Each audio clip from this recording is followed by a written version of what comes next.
Dewi Persik dilema soal kelanjutan laporan setelah maafkan haters yang menghinanya. Penyanyi dangdut Dewi Persik telah bertemu langsung dengan haters berinisial MZ yang menghinanya di sosial media. Dalam pertemuannya, Dewi Persik dan haters melakukan mediasi di Polres Metro Depok, Jawa Barat, Selasa, tanggal 20 Desember tahun 2022. Dari mediasi tersebut, haters berinisial MZ itu telah meminta maaf kepada Dewi Persik lantaran sudah menghina sang pedangdut. Bahkan, keduanya saling berpelukan dan berjabat tangan.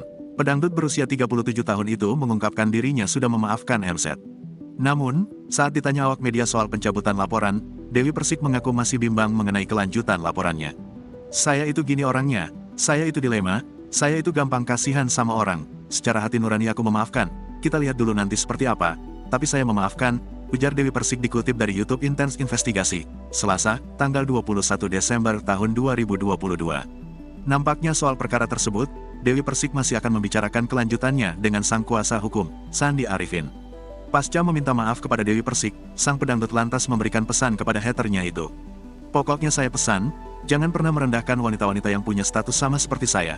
Tidak semua wanita yang punya status seperti saya itu bahagia ketika jadi janda. Mudah-mudahan Mbak bisa melewati ujian dari Allah. Semoga Mbak selalu langgeng sama suami Mbak dan menikah sekali seumur hidup," ujar Dewi Persik. Dewi Persik juga mendoakan agar haters tersebut tidak mengalami nasib sepertinya yang gagal dalam pernikahan berkali-kali.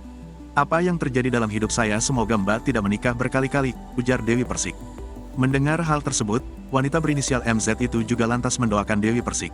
"Iya, aku doain Mami DP juga semoga dapat jodoh yang terakhir, yang baik, bisa membimbing Mami untuk lebih baik lagi dan membimbing lagi di surga," ujar MZ.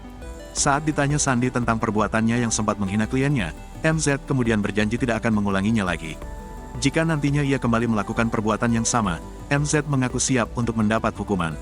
"Jadi udah nggak gini lagi, hai Dewi Persik," sambil menunjuk, kata Sandi Arifin. "Enggak bang," kata MZ. "Yakin?" tanya Sandi Arifin. "Yakin, nanti kalau dibuat lagi boleh deh," kata MZ. "Boleh deh apa?" tanya Sandi Arifin. "Boleh deh dihukum langsung," ujar MZ.